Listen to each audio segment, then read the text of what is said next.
Welcome back in, guys. This is part 2 of day 2 of the EXP Expo, our 3-day launch party for the comic book shopping experience. We are joined by someone you met earlier today and somebody you met yesterday, two legends in the industry, two people who have worked together for a very long time. We have John Romita Jr. and Scott Hanna here with us. Guys, thank you for coming back and doing a second panel with us. Thank you. How did the earlier panel go, John? I didn't FF too bad, so it's not too bad. I'm happy, and Kyle smiled a little bit, and Spencer only made fun of me for about 15 minutes afterwards, so I guess I didn't do that bad.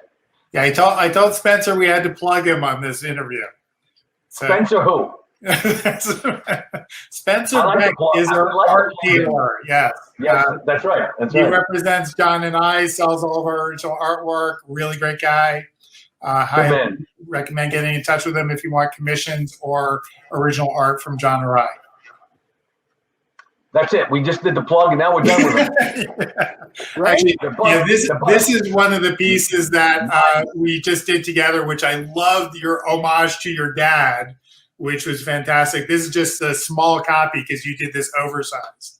But I grew up with this Treasury edition. That was like one of my prize items when I first got that as a kid. Fantastic work on that, Scott. I love it, love it, love it. We got to think about that in the future. And actually, since I have you online, I did this just the other day. Do you remember this character? Yeah. So tell us the story about the Prowler. You want to know what cracks me up is the version that I did. Stan kind of poo-pooed it. It's just a costume, no big deal. But I really like that name. Tell your son, what was his name again? Tell your son that I like the name. I swear that was the conversation. That is so cool. He's talking to my father, John, and he forgets what my name is, which was comical. That's I was 13 at the time, and just pure luck. I never thought it would happen. It was just the name stuck with Stan, and look at the character still around. Unbelievable. Yeah, they just used it in the movie. That's right. That's right. Very lucky. Very, very lucky. And an African-American character way back when. You know, that Stan and a couple of the creators really were ahead of their time, and it's fantastic. Just like with Black Panther, and I'm very impressed with Stan, and always have been. But Jack and some of the other artists, they were ahead of their time. Yeah, I was really happy that we were able to do the last Fantastic Four story with Stan. That's right. That was really, well, actually, I'd done two smaller things with Stan, but that was my really first ever time doing a full project with Stan Lee. And it was his last FF. Yes, it was his last FF. So that was actually, definitely. Just in all honesty, Stan's words were, all right, after working with Romita Jr. and Hanna, this is my last FF.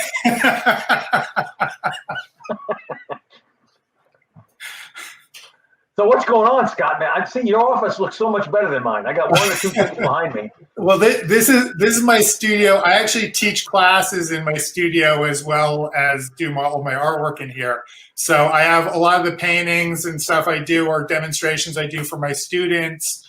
I have actually the dragon over my shoulder is an inking demonstration I did for students. Up on the wall is one of my painted graphic novel covers and an ink job over the X-Men, and a Joker piece, again, I did as a Facebook Live demonstration, actually. So I'm simple.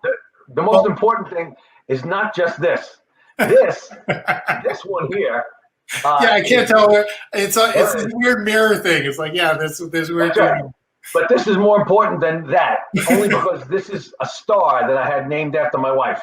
Oh, that is so cool. That is great. I'm a romantic at heart. I also know how to keep myself from getting in trouble. That's the way to do it, yes. So, all right, Kyle, have you been listening to our bladder? Are you ready to start talking? Well, I'm just thinking I'll just take myself out and let you guys go. It'll be the most interesting panel I've ever done. No, because I know what Scott's going to do. Scott's going to start talking about me. He'll make me talk about him. And I don't know anything about the man. I know he's a teacher and he's a brilliant artist, which is so And the answer to one of your questions, the reason why the product we put out was so good, because there's 2 artists on it, and our color artist makes it 3.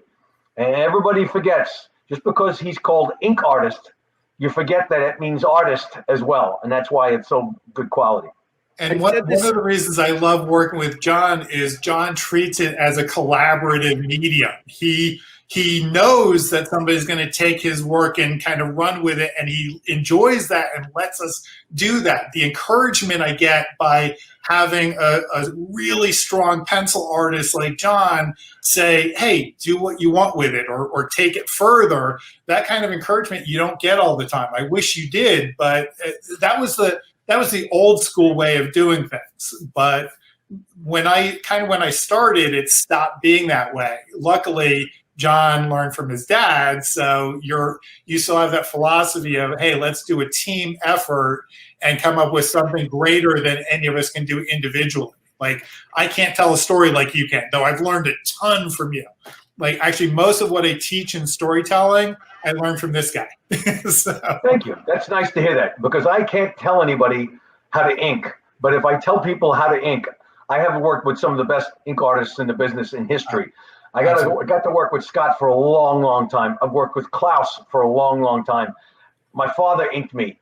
I've been very lucky. And then, of course, Al Williamson and a couple of brilliant artists. So what I can say is, look at the guys that I've worked with and look at the product.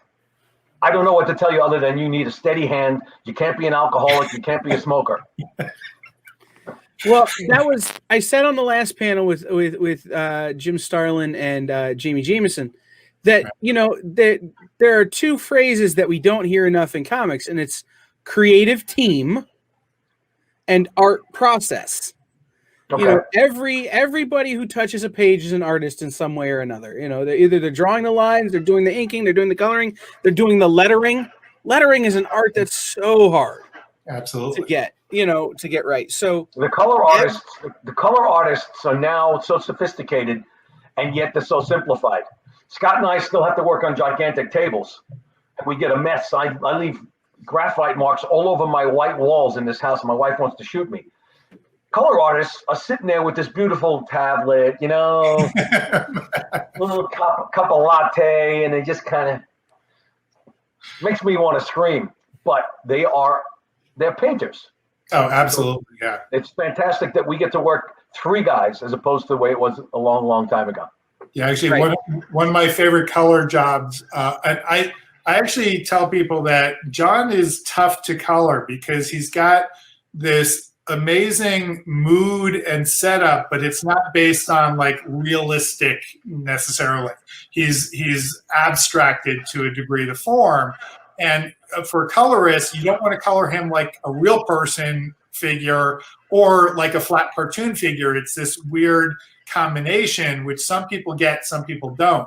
But I loved when Laura Martin colored us on X-Men versus the Avengers. She did and truly she is a painter. She's just a phenomenal painter. And she just made her stuff look so gorgeous. Like she'd do a sunset. And it's like, whoa, that looks amazing. And it just elevates the whole product when you work with somebody that fantastic. And what this does, watching the tools of the trade of color artists now, it does give you the urge to tip your hat to the former color artists who were literally coloring on photocopies and then had to speak to the color separator and etc. They were working with a hammer and chisel, basically, and now they're working with just beautiful tablets and incredible amounts of tools. I remember even when I was working on Batman in my early days, you could only do so many gradations of color on a page because it cost them too much to do many gradations. So it's like, okay, I can do it for the splash pages, but we can't do it for normal panels because it just wasn't allowed. Scott, are you still using pen brush and paper, or are you using some tablet work? Can you do? No, I do. So in my teaching, I will use tablets. So I have a small understanding of digital painting and drawing, but all of my comic book work, even if I do blue lines, which is the standard nowadays, I will print out a blue line onto paper, ink it traditionally, scan it back into the computer for the colorist and the letterer, and that way I have an original piece of art.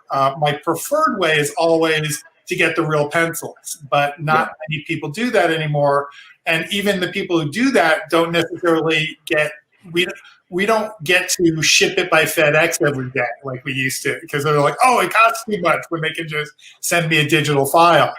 So I always, this sounds trite, but to me, when I get the real pencils of a penciler, part of the soul of the artist is in there. You know, I see the pressure sensitivity, I see the delicacy of all the, you know, is that an important line or less important line? All these subtleties I can see when I get the real art. When I get a scan, I lose some of that reading. So that means I have to put a little bit more of my own personality into it, which is not necessarily bad for me, but I love kind of connecting with that artist ahead of me.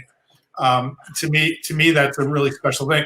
Like, I don't know if when we worked together for so long on Spider-Man, that you got to a point where you weren't erasing all of your perspective grid, because you knew I could tell the difference, because you trusted me, I trusted you, I could read your pencils well enough.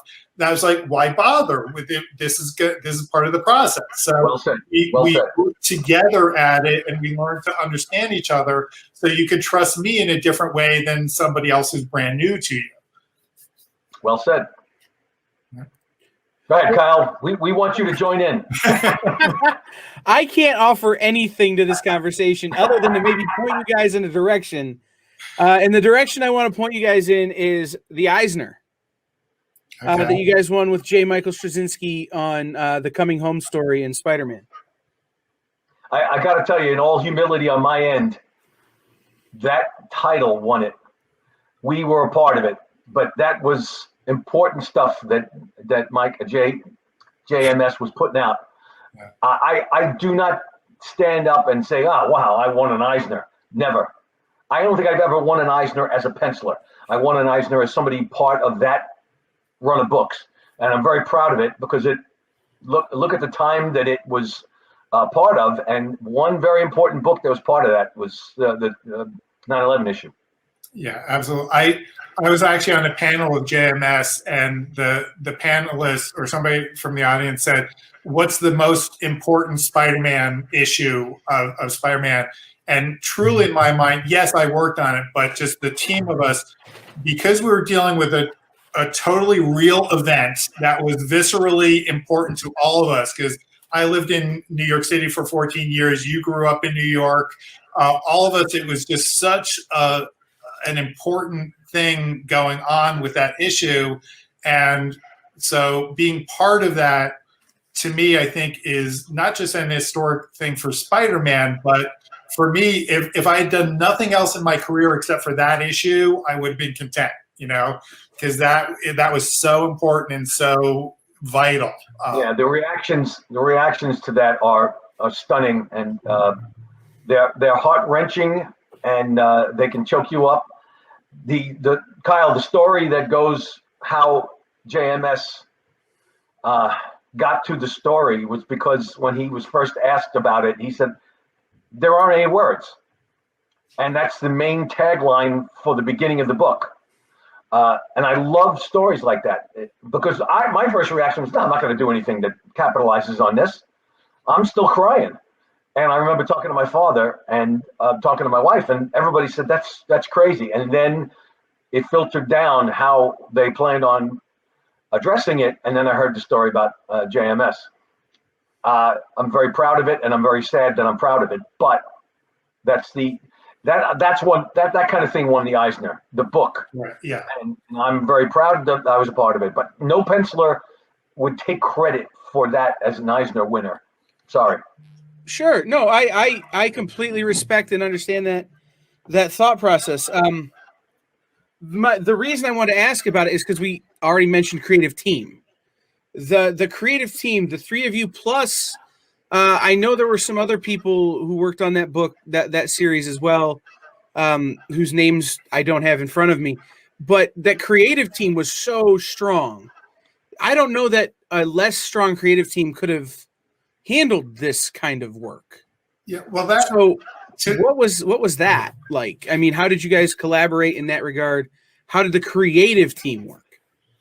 well, the weird thing is that we turned that issue around really quickly too, because we had, it was a real life event. The Marvel wanted to get this out, so I think JMS wrote the script in a weekend or like in a day. Um, Luckily, John and I had worked together for years, so we were used. But the amount of detail that John was giving me on every page and the reference he was using to get all this stuff accurate and realistic. And then Dan Kemp was doing the colors, and he was doing a phenomenal job on the cityscapes and the opening splash, double page splash we had is just stunning in the impact and the power and the colors and everything. So the fact that we were a seasoned team already, that we had worked together for a while, I think helped tremendously. The fact that we were all pouring our hearts and our guts into this was really important. And it's just one of those things that we happen to be in the right place at the right time, but because I don't think actually, for Marvel at the time, I did something for the book A Moment of Silence. In that, I did a story with Mark Bagley. I also did a piece in the Heroes book, which was also dealing with 9/11. And I believe for both of those books, all of the profit was going to donated to the World Trade Center Fund. And one of my most important stories about the Amazing Spider-Man 36 and those other books is that when we first were doing this, we felt helpless, right? Like Spider-Man felt in the story, that we wish we could help and we're just artists. What can we do? We can just draw books, right? But my sister-in-law was actually a counselor at Ground Zero for the people digging up the site. And she said it was really tough for her to open up all the workmen at the site, because there are these tough he-men who digging up literal body parts and stuff, and they're taking it out on the family, or they're drinking too much or whatever. And she was there to help. And she said, Scott, can you send me all of your Marvel stuff dealing with 9/11?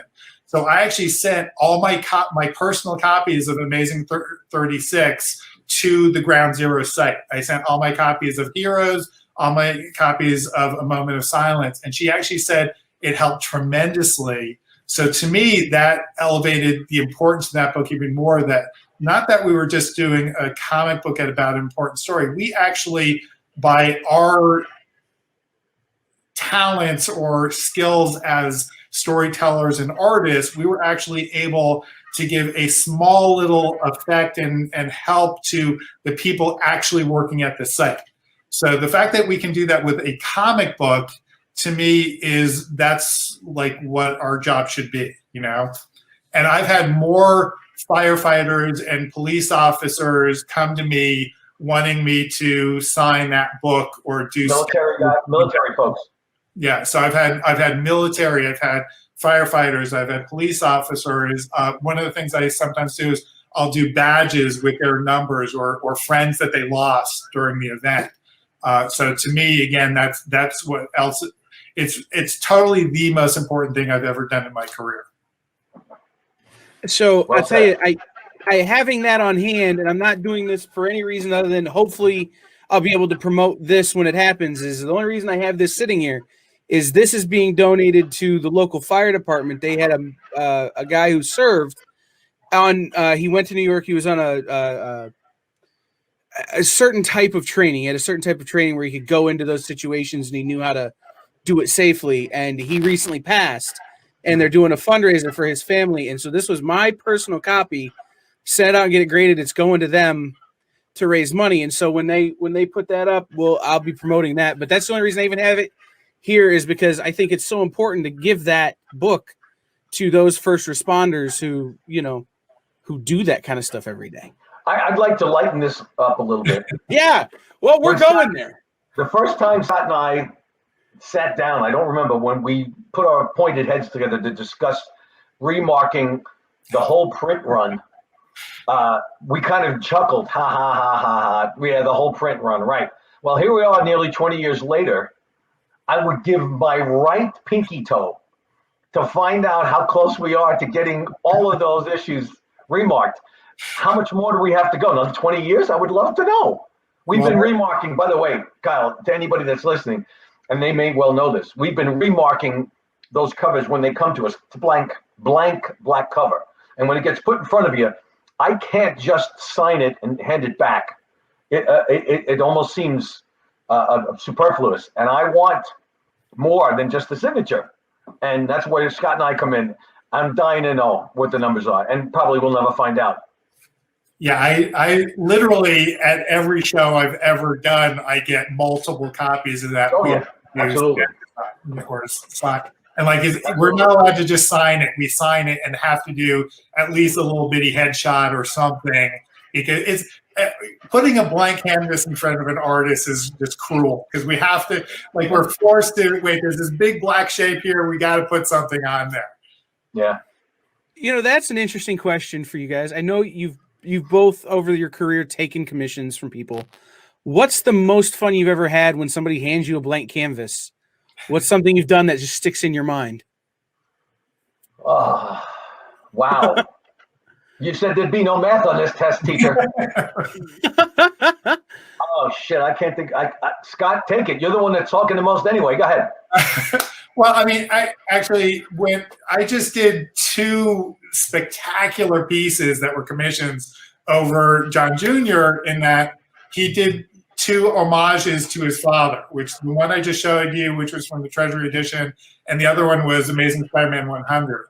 And that was just so cool because you captured your father and you still had your personality, your style, and then I got to contribute as a piece to this. And the fact that you now do your commissions at this gigantic size, which just blows me away. It's actually really fun to work that big, but it's just super impressive to whoever gets to frame that and put that up on their wall. Okay, thank you for saying that, because, yeah, Kyle, if I had to give an answer, then I couldn't think of anything else. Doing the recreations of my father's covers is a joy in and of itself beyond description, because I get to do stuff, work over stuff that I saw when I was a little guy, and how beautiful it was then. It's still beautiful. It holds up. So thank you, Scott, because it gave me, it's the chance to work on recreations of my father's stuff. Yeah. And secondly, for me, I enjoy it when my fans actually give me a challenge, because I've worked on literally almost every minor and major character for Marvel and DC over my 3-something decades, and I love drawing the obscure characters. So somebody's like, do the Creeper? I'm like, cool. And Steve Ditko designed that. I think I drew him in the comic books maybe once, but I still remember that character. And he's not like, you don't go on automatic pilot like you do with Batman or Spider-Man. I mean, Spider-Man and Batman are actually a challenge because you try to do it slightly differently than the last 100 times you did it. But I love doing the weird guys, the unusual characters. Actually, I just got a Transformer commission to do right behind my shoulder. And like, I've only drawn Optimus Prime once in my entire career, and they asked me to do commission. So I actually enjoy getting pushed a little bit, getting challenged. To me, that's really fun to say, hey, how do I do this, in a new way, a different way, or take a character that is obscure and make him special to the fan. All right. Speaking of challenges, this goes way back to when I was supposed to be doing the Olympic issue of 1980. I hate to say this, but it was the Olympics. And then Jimmy Carter backed out of the Olympics, so they changed it to the 1,000,001 characters for the sake of 1,000,001 characters. Anyway, since then, the rumor is that the writers say, well, Romita can do unlimited amounts. So I'm doing Cecil B. effing DeMille in every issue I work on, because they say, well, look, he can handle large groups of people. And now here we are. Challenge. I get Brian Bendis, who did 10 years of close-ups with Mark Bagley.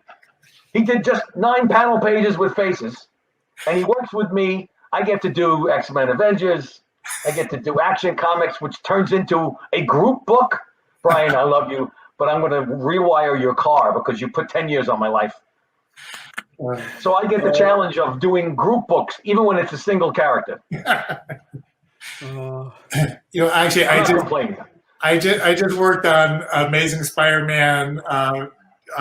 Just came out last month and this month, and I'm thinking, it used to be Spider-Man was a solo book, and now it's the whole team of 5 female Spider-Man, and there's Miles Morales Spider-Man. It's like, wait, there's now 8 Spider characters, not just one Spider. It's like the Batman.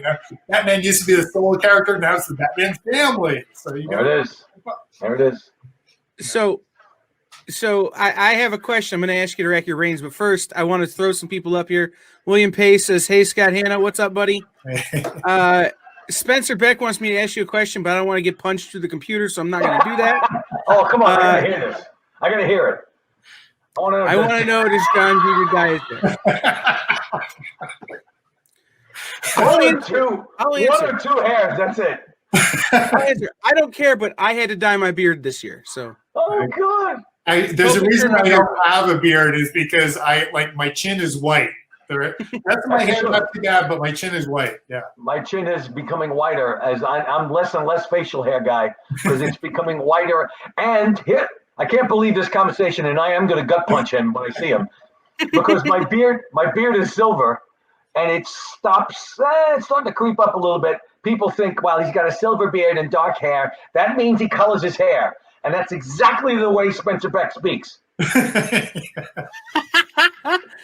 Guys, if you head to theartistvoice.com and scrolling across the bottom, you can tell Spencer Beck what you think of the question.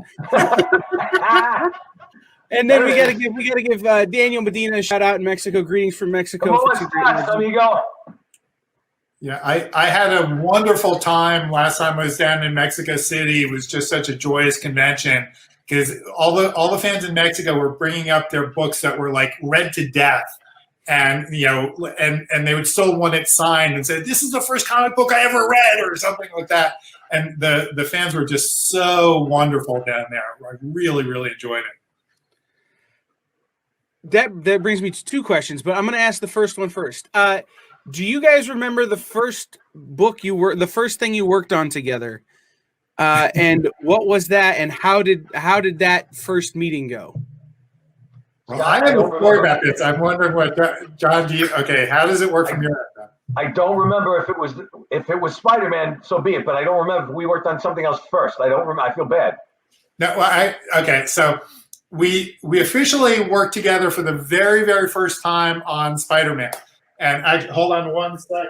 Actually, no, it's in the way. But I had left Spider-Man. I'd worked on it with Tom Lyle. I left it during the middle of the Clone Saga, and they called me up, and they had actually asked me to work over John multiple times when I was working on Cable and still Batman at DC, and I kept saying no because I actually didn't think I could ink John. I had tried inking him when I was first starting out at Marvel, or first starting out as an inker, and I didn't get his style. So I actively avoided every time they asked me to work over John.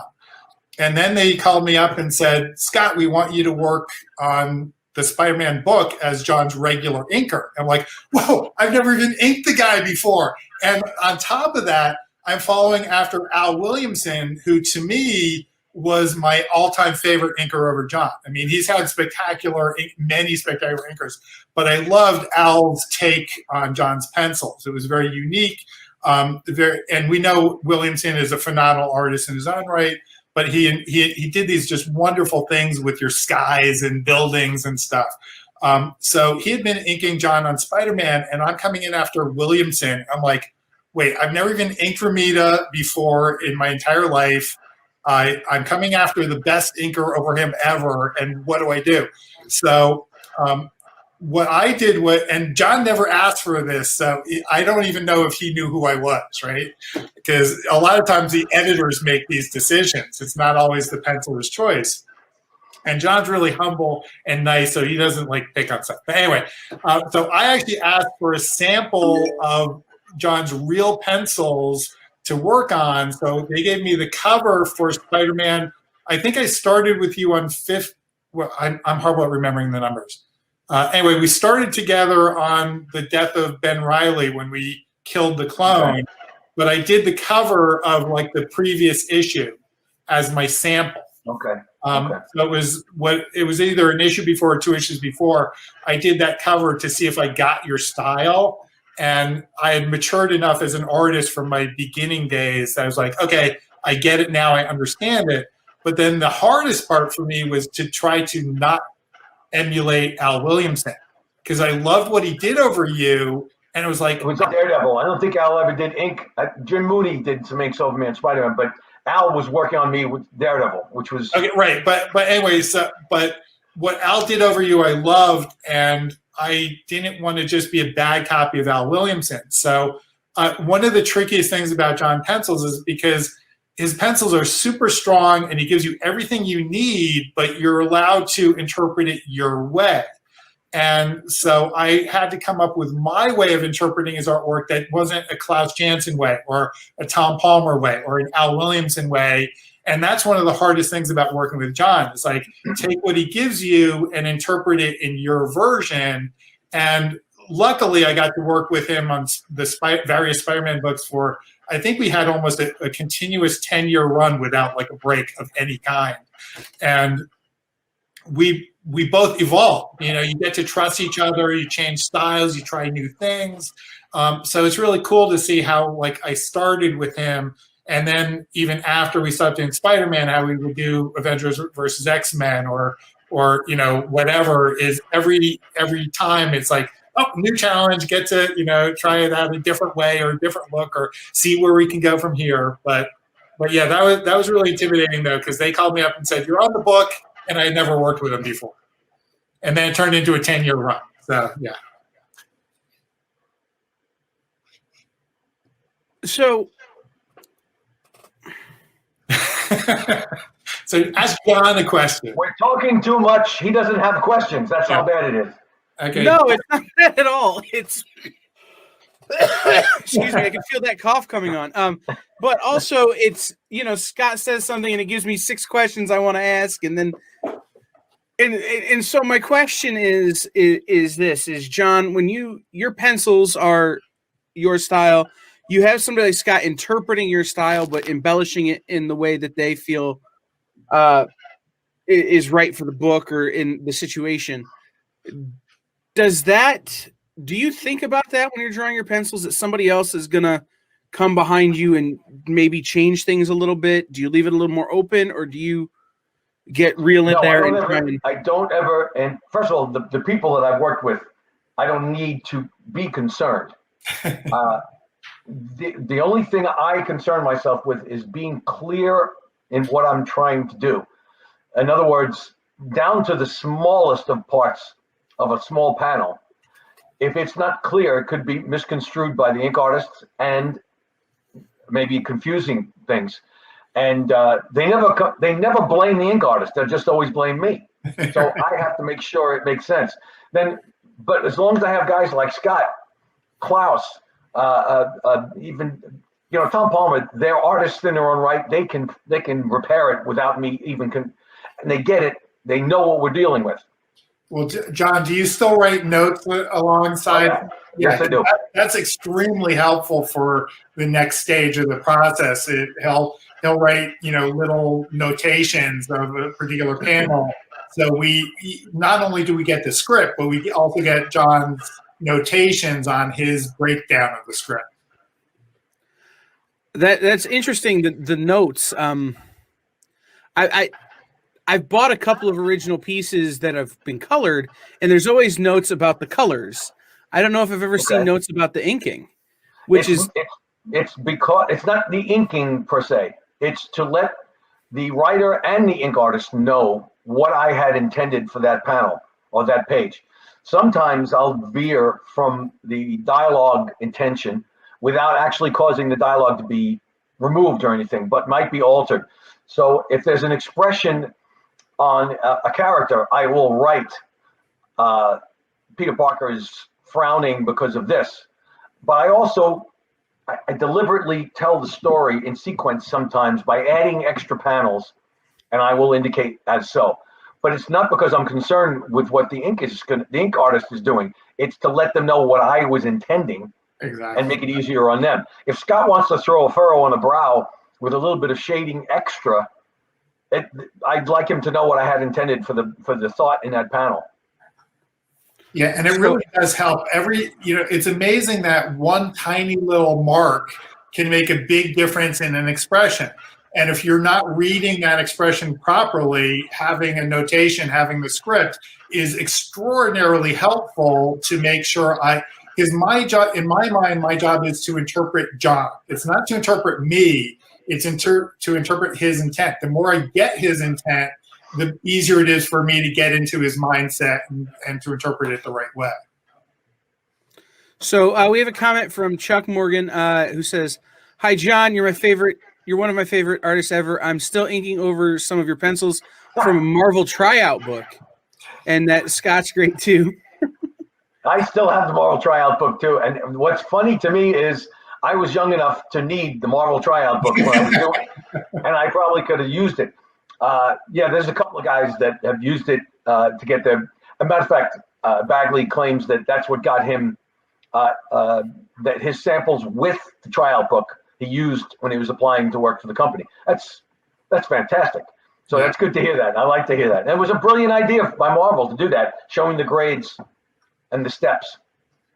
And then we have a comment from Anthony Vito. I'm going to read it the way I think he meant it. "I wish yous were on ASM again." Hey, Vito, Kumba. I actually would love, listen, never say never again, but I would love to do Spider-Man someday. That would be outstanding to go back. I would love it. Yeah, and Spider-Man has always been, well, my two favorite characters have always been Batman and Spider-Man, but I've spent longer on Spider-Man by far than any other character. And it's such a rich character with such great villains and so much potential that it's literally a joy to work on that character anytime I get the opportunity. And to do something like that with John would be like even more spectacular because again, now I'm in trouble. I'm in trouble with DC now because of what I just said. Oh, yeah. Well, I work for both companies at the same time. I'm a freelancer. Yeah, I'm not offending anybody. It's okay. I talked to Kyle about doing Doctor Strange a couple hours ago. Always wanted to do Doctor Strange. Always wanted to do Wonder Woman. These characters have always wanted to get back in. And listen, there's no mystery to this. I would love to do Daredevil again because of how much fun I had doing Daredevil. Yeah, and Daredevil is actually one of those characters that I've always loved the characters, but I very rarely touch the character. I think I did like 6 issues in my entire career, which is, for me, that's a really small amount. And whereas you had a really big impact on the character. That Man Without Fear book with Frank was as much fun I had so much fun on it, and I enjoyed it so much when it came out that they just sent another release of it, hardcover, and I open it up and I look at it and I say, wow, between Al Williamson and Frank, this is a good product. I'm really proud of that. So the Daredevil character to me is as iconic as the Batman costume because of the horns. That's great silhouette. One of the best silhouettes of all time. Daredevil and Batman. Yeah. So, and then we just got the question, and I think we just answered. If you were to collaborate again, what comic would you like to work on? That's an easy question. I would do anything to work with Scott on Spider-Man again. I would, but that's got to be at the right place and the right time. Oh, yeah. Spider-Man, of course. Just because I see how. Listen, Scott hasn't lost this. Scott, turn your head. I don't want anybody hearing this. Scott hasn't lost a step, and he's 85 years old. He looks like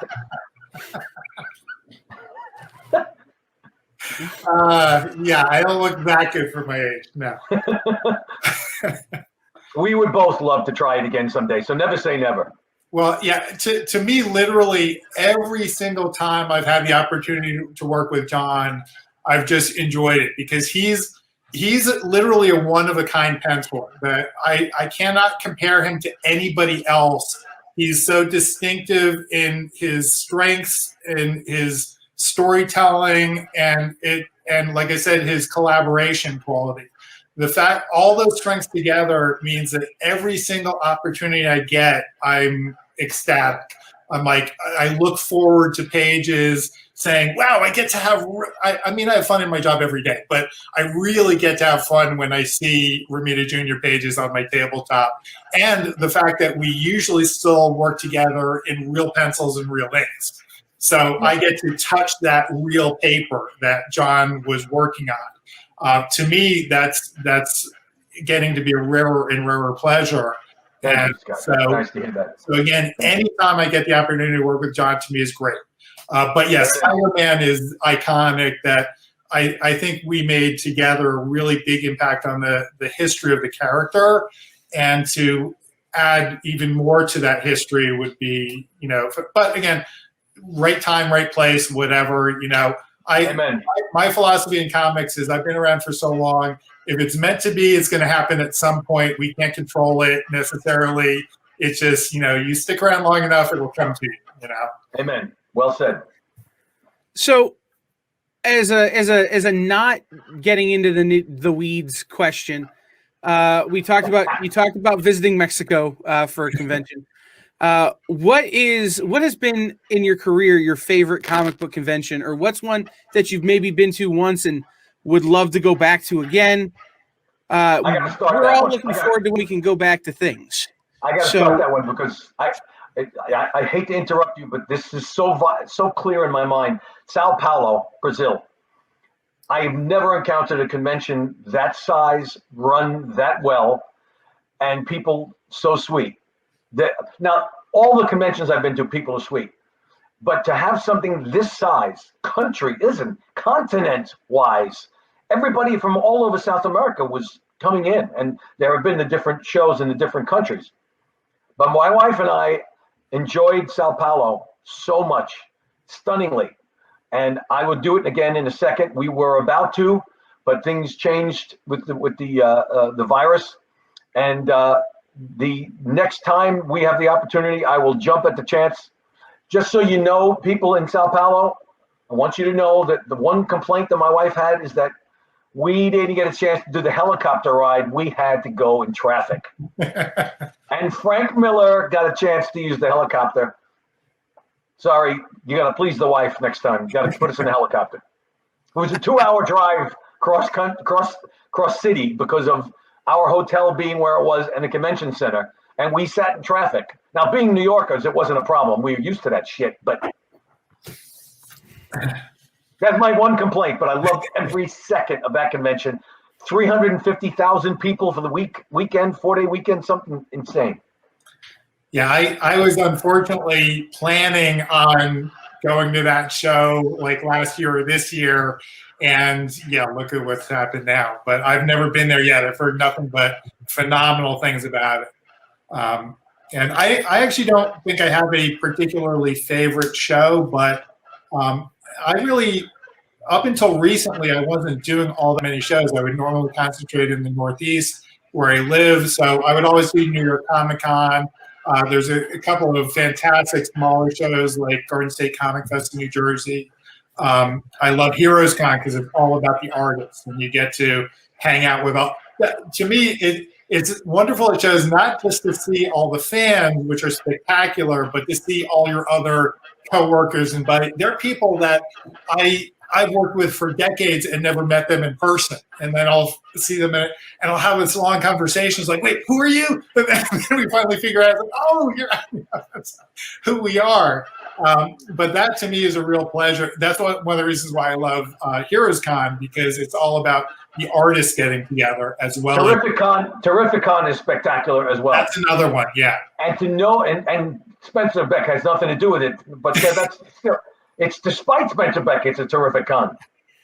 I think the thing is I asked the question because I think we are all waiting with bated breath for the day when we can go back to doing those things. Oh, so, very well said. Very well said. You know, it's one of those is which one are you dreaming about? Like for me, it's C2E2 in Chicago, just because I have a deep dish deficiency now. We've got a very great New York transplant who opened a pizza shop here in town, so I don't miss New York style pizza from New York Comic Con. I've got a deep dish deficiency, so that's my answer. But back to the work. who have been some of the favorite color artists you've gotten to work with? We haven't talked about that. We've talked about inkers, and we've talked about My wife just waved hello. hello. We've talked about, We were talking about you, Kat. I'm not listening, you guys, but okay. We were talking about you and the helicopter complaint in Sao Paulo. Oh boy. Yes, they just didn't get you there fast enough. It took too long. Bye. I'll let you go, buddy. Okay. So Sorry, we've talked about. I talked with Scott about who he's worked with. I've talked with John about who he's worked with. Let's talk about the colorists. Are there colorists that you feel that, especially in your time together, really brought something extra to the table? I'm going to start with the two guys that I enjoyed, and this is not to say that there are spectacular color artists, but Dean White and Peter Steigerwald, the three of us have bonded in our work. In the work, they are highlight guys, and I would get a chance to work with either of them anytime. The other color artists that I've worked with, I've never had a bad experience. So I love everybody that I've worked with, but those two guys, because we go way back, if I had to pick two, I would pick those to start with. Yeah, for me, there are really too many to list. Particularly when I was working with John, I absolutely loved what Laura Martin did. I think she is one of the absolute best in the entire industry. Anytime I know her name's on a project I'm on, I'm just like in heaven, because I know she's going to make my work look better. And that's the, some colorists will make your work look worse. Some will make it look good, or like as good as it is. Some will actually improve the process. And fortunately, I've worked with, a vast number of spectacular colorists that do that latter bit, that they take the black and white artwork, read our intent with our values and our depth and our lighting, and then make it even better. I love it when a colorist will properly interpret what my guidelines are. Like I'm an old school inker, so when I do a line weight, it should be telling the colorist, oh, the light source is here. Or if I'm doing, particular things with depth or texture, I want them to understand that and read it. And colorists actually get a lot of, they have the worst pressure of everybody, because they're the last person in the line, and they're frequently told, like, oh yeah, do the whole book in a weekend. It's like, oh, come on, how do you do a good job under those circumstances? So when they have these horrible deadlines and they still manage to pull off a great job, is just spectacular. And so I don't blame them when sometimes they have to rush it. It doesn't look spectacular. Sure. But when they can pull it off, and there are certain people, when you hear those names, it's like, oh, I have nothing to worry about. And to me, because I do painting and I understand color really well, frequently you get in your head a particular idea of what you think is going to be on the page. And sometimes I've had some colorists read me exactly and do exactly what I had already in my head. And sometimes the colorists will go in a totally different direction, and I'll be like, wow, I never even thought of that, and you made it work so beautiful, And that's what, to me, is what's so special about a collaboration, is that every artist gets to add their input and make it a better product. Yeah. All right, perfect example of the great experiences I've had recently. Action Comics was Brett Anderson, and I honestly, maybe the tools are more sophisticated, but the work, he's constantly checking in with me, and I always enjoyed that. But his work was spectacular, especially his covers. So Brad, I tip my hat to you. Fantastic work. Fantastic work. All right. So I said I was going to get in the weeds, and I'm going to get in the weeds now. This is where we're headed. You guys have more experience on Spider-Man than almost anyone I could ever hope to talk to. But every Spider-Man artist, every Spider-Man, on any level of the art process, has a different take on how to draw the web. The webbing on the costume? Yeah, the costume or the hand. any of them. They're all different. Everybody's a little different. The costume changes a little. What comes out of the hands changes a little. How did you approach it? And then Scott, how did you approach adding the inks?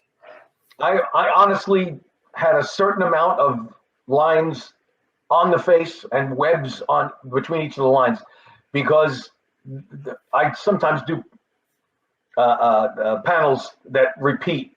So you have to make sure that they're consistent. Now I just did 200 commissions, and some of them are, well, a majority of them were Spider-Man close-ups. They all have the same amount of webs on them. I just learned, literally following my father, to draw the webs counter to the curve of the body, so it doesn't look like it's a soft surface. That's just a pet peeve, and I try to be consistent with the webbing, and I'm sure Scott has fixed many of my F-ups. Yeah, the inkers, and I've not only worked with John a long time on Spider-Man, I worked with Mark Bagley a long time on Spider-Man. I worked with, I think when I was on Spider-Man, I worked on every single Spider title there was, including sometimes more than one a month, and every artist does it differently. So I think John's was probably what he learned from his dad about the reversing and the more simple lines was kind of my go-to. But when I first started on Spider-Man, it was with Tom Lyle, and he did totally different webbing. He would always put highlights on the costume. He would do different shaped eyes. So again, as my inker self, I have to adapt to what the penciler gives me. So if I'm working with Bagley, I can't ink him or the webbing the same way as when I work with Romita. When I work with Eric Larson, it's going to look different. When every single artist has their own interpretation, and that's one of the magical things about the character. That you think Spider-Man is a relatively simple design. I think it's actually a brilliant design by Ditka. That the fact that there's a stripe going down the arm shows the twists and turns of the arm, right? I think Kirby created the costume. Okay, well, in its infancy. But anyway, the design is simple, but it's vastly adaptable, and that's what makes it a cool character. Just like Batman, simple, basic premise, but you can do it in hundreds of different variations. And that's why I think one of the reasons why Spider-Man is still a popular character, because we can update him, we can change him. There were times during our run on, I think it was Peter Parker, where the editor was saying, it's like, oh, you got to make him thinner, right? We were making him a little more muscular. They said, no, you got to make him thinner. So we made him, we adapted, we changed. So there were different times in our run on the book that we did it slightly differently. And that's how it works. So yeah, to me, that's why I like the character, because you can change it up and not, break any rules. We got a few minutes left here. So I have one more question, but I just want to give another shout out to the artistchoice.com and Spencer Beck for helping us to get all these guys, these wonderful artists and creators here this weekend to talk to. Despite his ball-busting questions, yes, I agree. Right. Despite being a troll in the comments. Don't open your car door tonight, Spencer. I got too many cousins that live in Connecticut. And I will tell you guys that Spencer Beck will be appearing on a show on our network on Thursday with Nick Barucci and Will Gabrielle talking about original art and talking about these wonderful creators. So make sure you tune in for that. But I got to do my job, otherwise I'll get in trouble. So, so let's go back one more time to the working together. Was there ever a time where one of you had to make a phone call to the other and be like, really? What are you doing? I never called Scott about that. If anything, I've called him to compliment him. Never had to do that. Excuse the expression, had to. I don't think I've ever called any ink artist. I've been very fortunate. Like I said, I listed the guys I've worked with, just like the guys I've worked with as writers. I have been blessed with some of the great artists that would work with me. No, Scott doesn't need to have anybody call him on anything. He's brilliant. I think the only thing I ever met one time, because I'm married to a fashion designer, I think I mentioned to, and John is, by the way, fantastic at doing. I know where you're going with this. Go ahead. Go. Well, anyway, I was always impressed that John could draw people in suits better than anybody else. Like he understands the bulk of the clothes, how it goes over the body, whereas a lot of comic book artists have never worn a suit in their lives, so they skin tight things and they don't know how. I know where you're going. I know where you're going with this. So John was always great at drawing suits and these thugs and guys in normal outfits. But because my wife's a fashion designer, I had to call John up. I forget whether we did this in person or on the phone. And I said, John, I hate to say this, but suit cuffs do not have just one button. Men's suits always have at least 3 buttons. Usually the better quality have 4. And True story. On that, he fixed it, and I've never seen him do a 1-button anymore. He always does at least. That is the damn truth, and he's right. And it was at first I said, I can't believe he's calling me on this, and then I ended up. I swear to God, I went in and looked at my suits in my closet, and he's right. I had 1 button on one suit because I was in a bar fight and it got ripped off. I'm kidding, but perfect example, and it is he's right, 100% accurate, that story. But also, it's because I knew John would care because he actually does use reference and he uses, he looks at real things when we're drawing stuff. It's not just, we don't just make this up out of our head. We actually, pay attention to the real world. And again, there are some pencilers I couldn't say that to. Not that I ever needed to say anything to John, but the fact that he was willing to listen to the inker and about this minor little thing, and he immediately fixed it. And like I said, I think he's fixed it the entire rest of his career because that was just this time. So yeah, in 20 years of working together, I mentioned one thing, never had to, and again, I didn't have to mention that. It was just one of those things that I knew he would appreciate the feedback. Great story. Yeah, those are the stories that people love to hear. Well, John Romita didn't know how many buttons were on a suit. That's the only mistake he ever made, Like those are the stories people love, right? Hey, listen, if you're gonna F up, it might as well be buttons on cuffs. Right? I mean, it's better than the story of, he forgot to put the web on the suit the one time. Wait a minute. Here's a great story. The greatest mistake ever made that I ever saw was by Jack Kirby. There is a close-up splash of Mr. Fantastic with his stretching arm going right at the reader, right, on a splash page, and it's the wrong hand. He had 2 left hands. And what's funny is the backhand of Mr. Fantastic is so far in the background, you wouldn't have paid attention to it normally. But my father was the editor on it, or I forgot what made, and he said, "What do you see wrong with this splash?" And I didn't notice it until he pointed it out. But it's so glaring. It's 2 left hands. It's comical. Hey, one of the great all-time mistakes. With his hand around. Yeah, that's it. Yeah, exactly. All right, we got just a couple minutes left. Ron Lim is patiently waiting his turn here. We got another legend coming up next. Ron Lim is a patient man. Ron, how are you, boss? Glad to hear it. Let me bring him in. How's your wife and my kids? Hey, Scott. Hey, John. How you doing, guys? Good to see you, Ron. It's been way too long. Yeah, no doubt, for sure.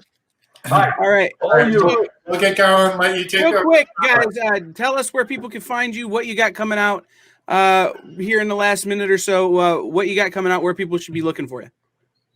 Go ahead, Scott, because I don't have anything I can talk about. I already mentioned it a couple hours ago.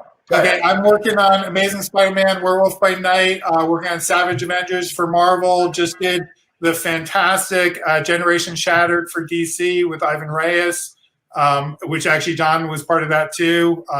Really wonderful story and group effort of all the teams on that. You can find me on Facebook or Instagram, and you can find our artwork at theartistchoice.com. Beautiful. Well said. And then John talked about it earlier. He's got a book coming out soon with Howard Chaykin, hopefully. We've got some other stuff that he can't talk about, but should be watching. At John Romita Jr. on Instagram, at Inker Scott on the social medias, Inker Scott1, and theartistchoice.com if you're interested in their original art. Guys, thank you so much. It's been an honor to meet both of you. This day, I'm just kind of shaken. Like, I've gotten to talk to so many greats, and I've got another one coming up that I'm so excited to talk to. This has been 12-year-old Kyle, his head is exploded. So we will. Our pleasure. Trust me, our pleasure. Yes, We will see definitely. you all. We will see you all very, very, very soon Be in well. person. I'm going to Thank go you cook so a much. Sunday meal for my wife. Be good. right. Be good, guys. Take care, guys. All right, guys, stay tuned. In just about a minute's time, Ron Lim will be joining us here on the EXP Expo Day 2. I have to remember to click the things when I say that. It's getting out of hand, everybody.